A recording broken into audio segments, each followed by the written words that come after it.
Olá, tudo bem?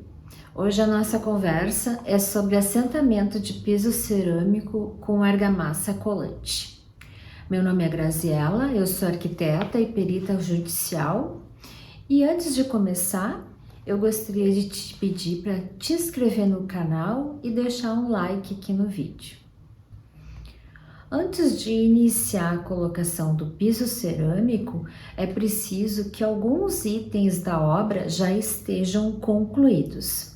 São eles: revestimentos de paredes, revestimentos de tetos, lixação de caixilhos, execução da impermeabilização, instalação das tubulações embutidas nos pisos, testes das tubulações embutidas nos pisos.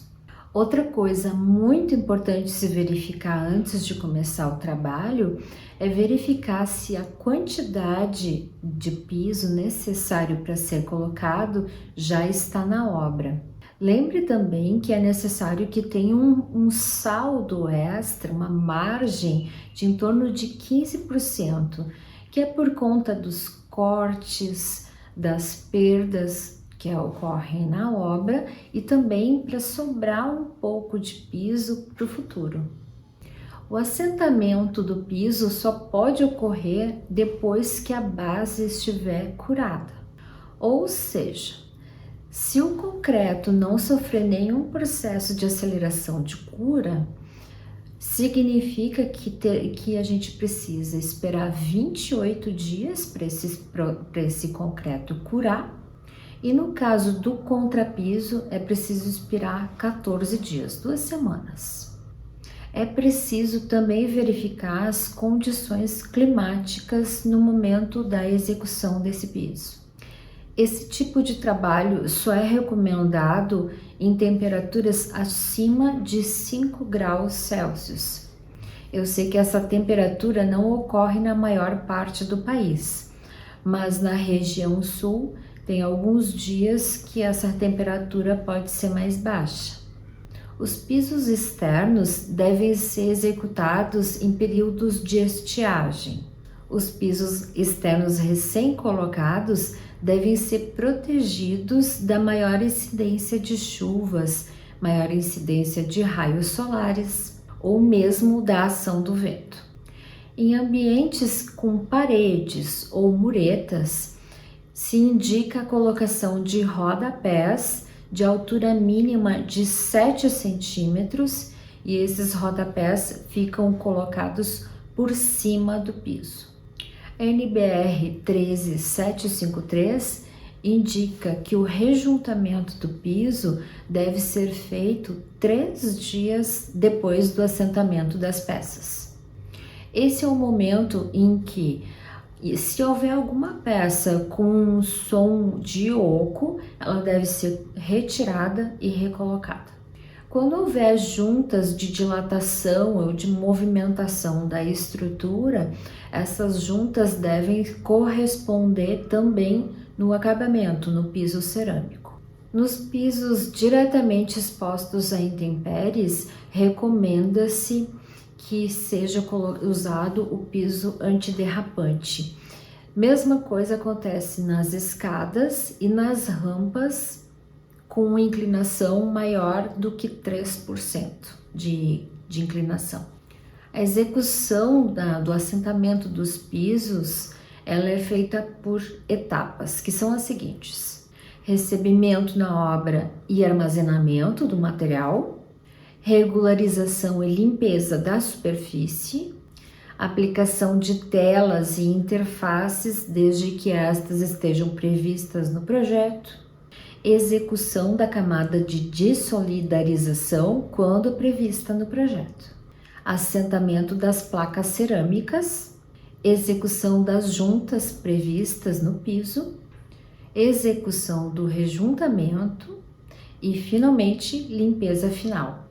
Sobre o caimento, o piso de ambientes não molháveis, como estar, como dormitórios que não têm acesso para a rua, podem ser executados em nível ou então nível máximo de 0,5%. Já os pisos de áreas molháveis, como banheiros, lavanderia, esses devem ser executados com caimento de 0,5% em direção aos ralos ou então em direção à porta externa. Nesses casos, se recomenda que o caimento seja no máximo de 1,5%. Já dentro do box do banheiro, o caimento deve variar entre 1,5% e 2,5%, claro que em direção ao ralo. Os pisos externos devem ter um caimento mínimo de 1%. Mas se esse piso externo for aplicado sobre uma laje suspensa, o caimento mínimo deve ser de 1,5%. Sobre a disposição de assentamento. A norma técnica traz algumas opções de disposição de assentamento das cerâmicas. Entretanto, é fundamental observar as indicações do fabricante quanto à disposição das peças. Vou dar um exemplo. Os porcelanatos do tipo régua, aquelas que têm a dimensão de 20 por 1,20 ou 20 por 1, geralmente elas permitem um trespasse máximo de 15 centímetros. Fique atento às indicações do fabricante para não perder a garantia do material. Além disso, as peças cerâmicas elas têm setas no verso que são indicativas do sentido do material. Assente as peças todas com as setas no mesmo sentido para que o desenho dela não fique desconexo, principalmente quando a cerâmica for aquelas que imitam mármore. Sobre o preparo da argamassa colante. A quantidade de água que deve ser misturada na argamassa está expressa na embalagem do produto. No preparo manual, utilizar uma caixa que seja apropriada para esse trabalho e ir colocando água aos poucos até ter uma mistura homogênea. No preparo mecânico com o misturador, a gente faz o contrário. Num balde coloca a água e depois vai colocando o pó aos poucos até que a mistura fique homogênea e pastosa. Para os aditivos iniciarem a sua ação, a argamassa deve ficar em descanso por um tempo que também está determinado da embalagem. Passado esse tempo, a massa deve ser reamassada. Pronta essa argamassa, ela deve ser utilizada dentro de um período máximo de 2 horas e meia. E veja bem, nesse período não pode ser adicionado mais água ou outros produtos naquela argamassa pronta. E ela deve ser protegida da chuva, do vento ou do sol forte. Sobre a aplicação da argamassa colante. Não há necessidade de molhar a base ou as peças cerâmicas, mas nos lugares onde tiver muito sol ou tiver muito vento, a base pode ser umedecida. Para a aplicação da argamassa, deve ser utilizada a desempenadeira dentada de 8 por 8. Atenção!